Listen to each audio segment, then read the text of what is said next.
আশ্চর্যজনক হলেও সত্যি সম্প্রতি বিএনপি এবং আওয়ামী লীগ নেতারা একই অনুষ্ঠানে উপস্থিত ছিলেন, আর সেখানেই তথ্য প্রতিমন্ত্রী মোহাম্মদ আরাফাত হঠাৎ আলোচনার প্রস্তাব দেন উপস্থিত বিএনপি নেতাদের। বিষয়টি রাজনৈতিক অঙ্গনে বেশ আলোচনায় পিটার হাসের সঙ্গে বিএনপি ও আওয়ামী লীগের সিঙ্গাপুর বৈঠক। আওয়ামী লীগ বৈঠকের খবর নাকচ করে দিলেও বিএনপি নিশ্চুপ। শোনা যাচ্ছে মধ্যবর্তী নির্বাচনের গুঞ্জন।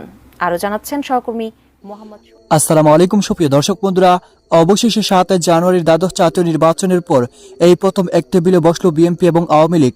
দর্শক বন্ধুরা, আবার সেই সকল বিষয়গুলোকে কেন্দ্র করে বেশ কিছু গুরুত্বপূর্ণ তথ্য বেরিয়ে আসলো এবং সেই সাথে অন্যদিকে এবার সিঙ্গাপুরে পিটার হাসের সাথে বিএনপি এবং আওয়ামী লীগের বৈঠক হয়েছে।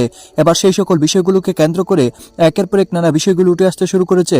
দর্শক বন্ধুরা, এবার সেই সকল বিষয়গুলোকে কেন্দ্র করে আপনাদের মাঝে অত্যন্ত চমৎকার কিছু তথ্য তুলে ধরেছি। আপনারা সেই সকল তথ্যগুলো জানলে অবশ্যই বুঝতে পারবেন তবে কি শেষ পর্যন্ত আওয়ামী লীগ এবং বিএনপির মধ্যে সমঝোতা হয়ে যাচ্ছে। তো দর্শক বন্ধুরা, চলুন আমরা সেই সকল বিষয়গুলো পরিপূর্ণ জেনে নিই। আশ্চর্যজনক হলেও সত্যি সম্প্রতি বিএনপি এবং আওয়ামী লীগ নেতারা একই অনুষ্ঠানে উপস্থিত ছিলেন, আর সেখানেই তথ্য প্রতিমন্ত্রী মোহাম্মদ আরাফাত হঠাৎ আলোচনার প্রস্তাব দেন উপস্থিত বিএনপি নেতাদের। বিষয়টি রাজনৈতিক অঙ্গনে বেশ আলোড়ন তুলেছে। রাজনৈতিক বিশ্লেষকরা বলছেন, প্রশ্নবিদ্ধ বিষয়গুলো নিয়ে বিএনপি আওয়ামী লীগ কি রাজনৈতিক বৈরিতা দূরে ঠেলে আলোচনার টেবিলে বসতে যাচ্ছে। ওয়ালটন ফ্রিজ কিনে অনেকের মতো আপনিও হয়ে যেতে পারেন মিলেনিয়াল। সেরা পণ্যের সেরা অফার। নির্বাচন পদ্ধতির সংস্কার ও স্থায়ী একটা সমাধান করার জন্য বিএনপির সঙ্গে আলোচনা করতে চায় আওয়ামী লীগ। শনিবার দৈনিক বাংলাদেশ প্রতিদিনের প্রতিষ্ঠা বার্ষিকীতে এসে তথ্য প্রতিমন্ত্রী মোহাম্মদ আরাফাত এ প্রস্তাব দেন উপস্থিত বিএনপি নেতাদের। কিন্তু নির্বাচনের পরে আলোচনার প্রস্তাবকে ক্ষমতাসীনদের দেশি বিদেশি চাপ এড়ানোর কৌশল হিসেবে দেখছে বিএনপি। তবে বিএনপি নেতারা এও বলছেন, কারো মধ্যস্থতায় আলোচনা হলে বিএনপি ভেবে দেখবে। বিএনপির স্থায়ী কমিটির সদস্য আমির খসরু মাহমুদ চৌধুরীর মতে, কারো নিয়ন্ত্রণে নয় বরং লেভেল প্লেইং ফিল্ডের উপর নির্ভর করে আলোচনা।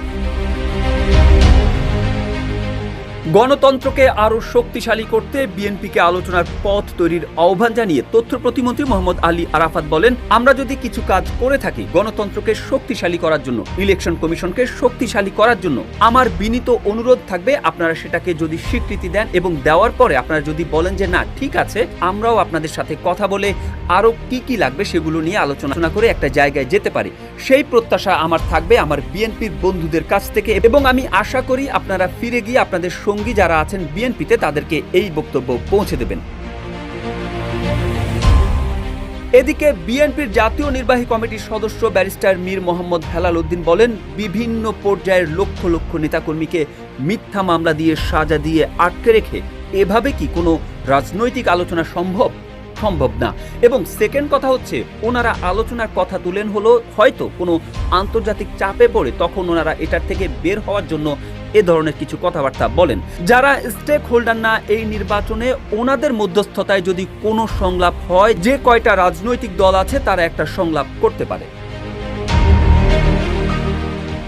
আলোচনার বিষয়ে আরাফাতের প্রস্তাবের পরে বিএনপির জাতীয় নির্বাহী কমিটির সদস্য শেখ মুজিবুর রহমান ইকবাল বলেন, বিএনপি কোনো আলোচনায় যাবে না। আর বিএনপির ধর্ম বিষয়ক সম্পাদক মোহাম্মদ রফিকুল ইসলাম জামাল বলেন, তারা 2018 সালের নির্বাচনকে অত্যন্ত সুন্দর নির্বাচন বলছে, আর 2024 সালের নির্বাচনকে এ যাবৎকালের বাংলাদেশের শ্রেষ্ঠ নির্বাচন বলে আখ্যায়িত করছেন। তারা যদি নিজেদের ভুল উপলব্ধি করতে না পারে, তাদের সাথে আলোচনা করে খুব একটা সুফল বয়ে আসবে বলে মনে হয় না। এটা আমি মনে করি না। রাজনৈতিক দলগুলোর মধ্যে আলোচনা স্বাভাবিক বিষয় হলো, তার জন্য আগে পক্ষপাতহীন পরিবেশ নিশ্চিত করার পরামর্শ দিয়ে বিএনপির স্থায়ী কমিটির সদস্য আমির খসরু মাহমুদ চৌধুরী বলেন, আলোচনা হলো একটা মুক্ত ব্যাপার, এখানে যেটা লেভেল প্লেইং ফিল্ডের মধ্যে আলোচনা হতে পারে। কি দেবে কি দেবে না কারো নিয়ন্ত্রণে থাকবে।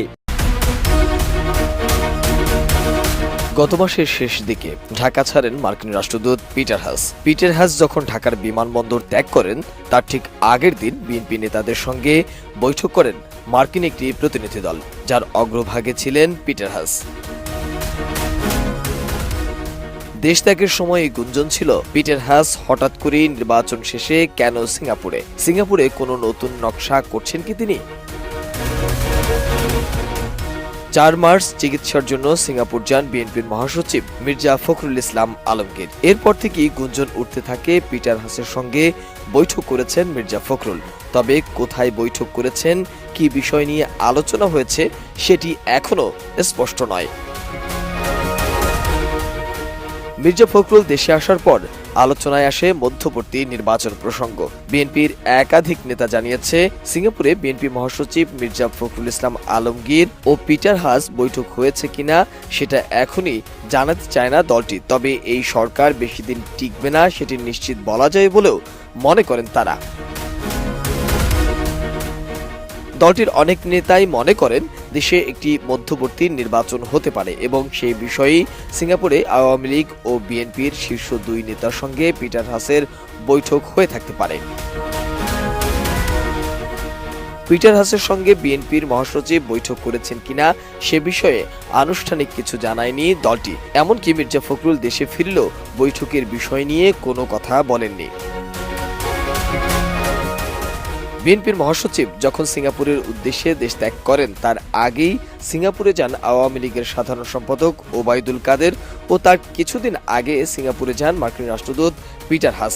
সে কারণেই তাদের 3 জনের বৈঠক নিয়ে এত আলোচনা। পিটার হাস এবং মির্জা ফখরুলের সাথে বৈঠক হয়েছে কিনা সে বিষয়ে মুখ খুলেছেন আওয়ামী লীগের সাধারণ সম্পাদক ওবায়দুল কাদের। তিনি জানিয়েছেন, সেখানে তারা গিয়েছেন এটা শুনেছি, তবে সেখানে এ ধরনের আলোচনা করবার কোনো সুযোগ ছিল না। আমি হাসপাতালে ছিলাম, আমার সাথে ফখরুল সাহেব কিংবা মার্কিন রাষ্ট্রদূত শুনেছি গিয়েছেন, আমার সঙ্গে কারোই দেখা হয়। নির্বাচন শেষ হলেও এখনো আলোচনায় নির্বাচন। দেশে কোনো মধ্যবর্তী নির্বাচন হবে কিনা সেটি নিয়ে আলোচনা থাকলেও নাকচ করে দিয়েছে আওয়ামী লীগের সাধারণ সম্পাদক ওবায়দুল কাদের। আমি জানতে চাই কোন দুঃখে মামাবাড়ির আবদার।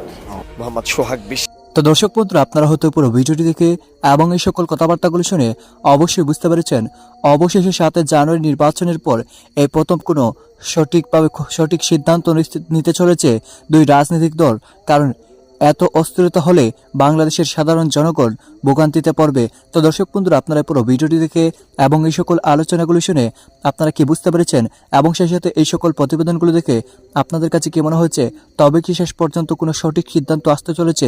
তো দর্শক বন্ধুরা, এ বিষয়ে আপনাদের মতামত অবশ্যই কমেন্ট করে জানিয়ে দেবেন। তো দর্শক বন্ধুরা, ভালো থাকুন, সুস্থ থাকুন